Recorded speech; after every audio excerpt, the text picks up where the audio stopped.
അത് നന്നായിട്ടുണ്ട്. ഈ വർഷം മൂസലറിന് ശേഷം ഉള്ള അടുത്ത് എന്ന് പറയാം. ഫുൾ കോമഡിയാണ്. 2.25 മണിക്കൂറിന്റെ സിനിമ. നല്ല എന്റർടൈൻമെന്റ് ആണ്.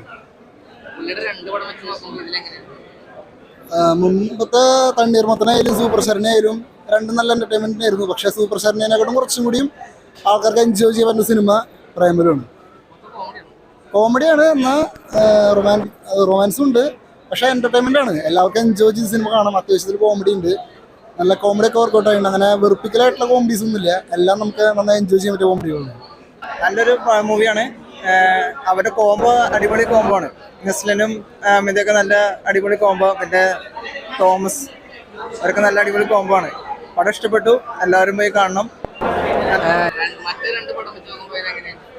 അത് ഞാൻ കണ്ടില്ല. അത് കാരണോണ്ട് എനിക്ക് അങ്ങനെ പറയാൻ പറ്റില്ല. ഇവരുടെ കോംബോ എനിക്ക് ഇഷ്ടം. ഞാൻ ഇവരുടെ എല്ലാം മിക്ക പടങ്ങളും കാണാറുള്ളൂ. അത് കാരണോണ്ട് കാണാൻ വന്നേ. കോമഡി നല്ല അത്യാവശ്യം നല്ല കോമഡിയാ. നസ്ലിന്റെ ഒക്കെ കോമഡി അത്യാവശ്യം നല്ല കോമഡിയാ. അവരുടെ ടീം നല്ല സൂപ്പർ എല്ലാവരും.